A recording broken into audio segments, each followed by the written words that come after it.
I actually read the whole thing today, and, you know, I'm reading this stuff on the obstruction part, and I'm thinking, boy, if you have to stretch this far that Donald Trump got mad and wanted at times to fire Rosenstein, Sessions, and Mueller, but didn't do it, how do you know, it's just like they wanted to tape the president secretly. They didn't do it, but they said it. They wanted to invoke the 25th Amendment. They said it. They didn't do it.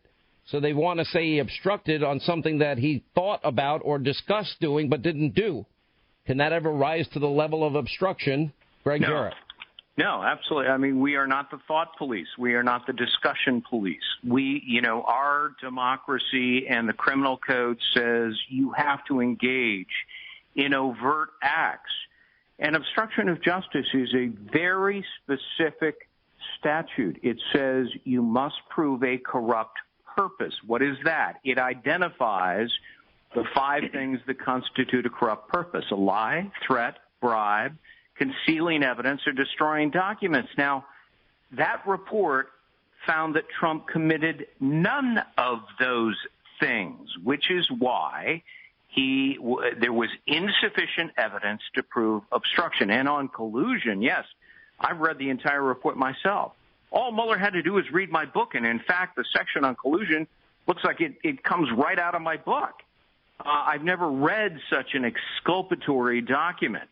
So foursquare, the president did nothing wrong, but that will not, Sean, stop Democrats and the media from howling impeachment at the top of their lungs. And I warn them, if they proceed with that, they do so at their own political risk. It will backfire.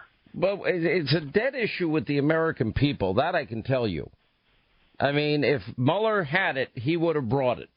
And, you know, it was a declarative statement. You know, either if you have the evidence, you're either going to indict or you don't. And if you don't, usually you don't hear about the evidence because it wasn't rising to the occasion. In this case, David, it's very different, I guess, because it's the president, right?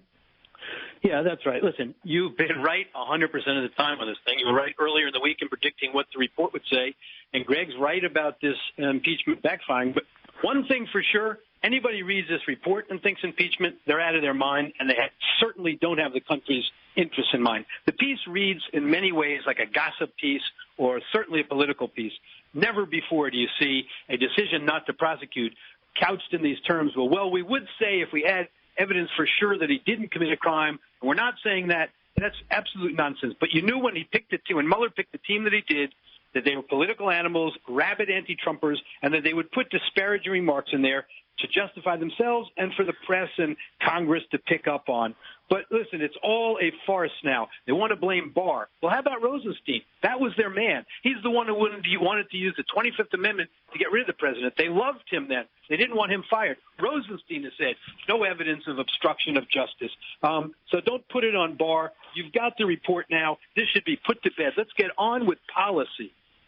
Well, I mean, we're going to get on with policy, but I think we have other issues that have to be dealt with all due respect, David, because right. They did rig the investigation into Hillary. She did commit a real crime. We now have overwhelming, incontrovertible evidence that top secret, classified, marked as such, were on that private email server. So that would be an underlying crime, 18 U.S.C. 793. Then we also have evidence when she deleted the subpoenaed emails and acid washed the hard drive with bleach bit and broke up the devices and removed the SIM cards. Well, that would be evidence of intent. What is the intent? To eliminate the evidence of the crime of violating the Espionage Act.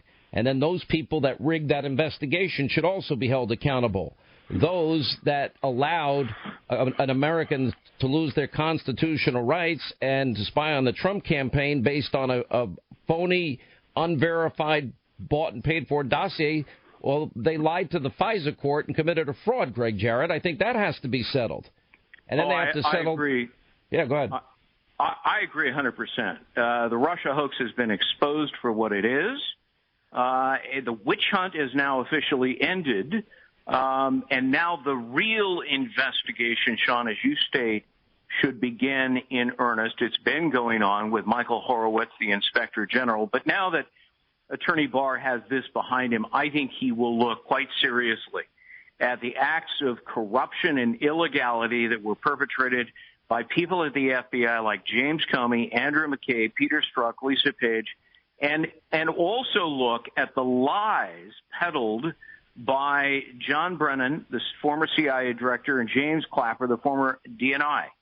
And they were also in on this hoax. Brennan began working on the Russia collusion hoax beginning at the end of 2015 throughout 2016. Well, this is funny you're saying this, because now everybody is saying, and even Giuliani said, and others have been saying, this started way before the official start date of July 31st.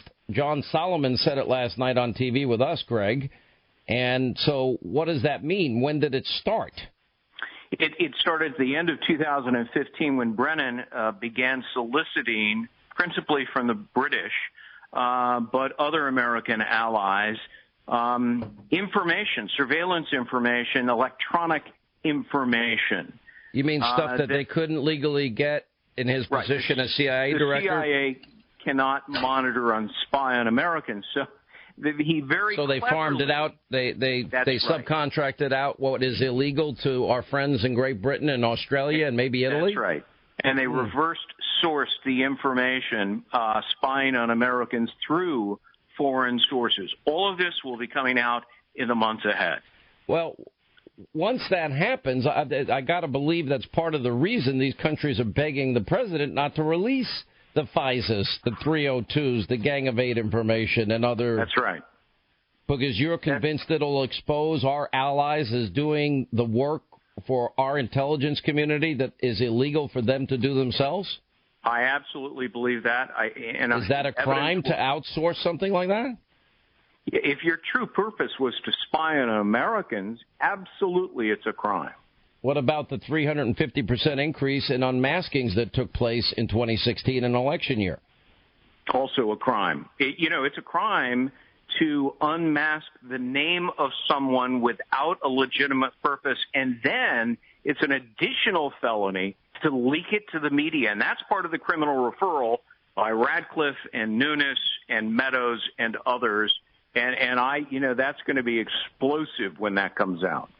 And think about the perversion of the FISA court process. They should be livid, and the American people should have gotten real eye-opening on how secretive that process is and how dangerous it is. The only thing I would modify about what Greg said is I believe one witch hunt has ended. I don't think the witch hunt has ended. This Jerry Nadler is absolutely out of his mind. Remember, he's hired 2 investigators now who've written treatises on how badly they hate President Trump and why he should be impeached and committed obstruction of justice without any evidence and without the law on their side. So I'm afraid, the press is picking up on everything as we knew they would. So today they're going to be talking about the president said, this is going to ruin my presidency, having Mueller appointed. And then if you read the report, what he went on to say was every time they tie a president up with this kind of thing, policy gets lost, it ruins the presidency. Look at what this president has accomplished, especially in the area of foreign affairs, notwithstanding having both arms tied behind his back, being under the gun in the media every single day. Now he's exonerated in this report, and you have another witch hunt starting with Jerry Nadler and the rest of his crew in Congress. It's horrible. Well, I think it's horrible, but I also think once we get to the real investigation, everything's going to boomerang back, and they've got themselves a lot of problems here. Well, you're on a winning streak. Let's keep it up. I will take a quick break. We'll come back, and we'll have more. The answer. Will these deep state actors be held accountable? Greg?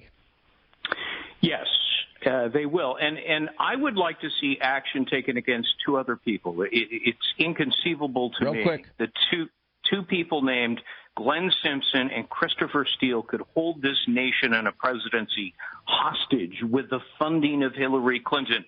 That needs to be a part of the investigation. David Schoen. I'm skeptical. They've gotten away with it for too long. I'll believe it when I see it. Oof. I hope you're wrong. If the justice system works, it happens. If not, then we're all in trouble. Attorney General, who has his own investigation in all this, spoke this morning. We're going to play that when we get back.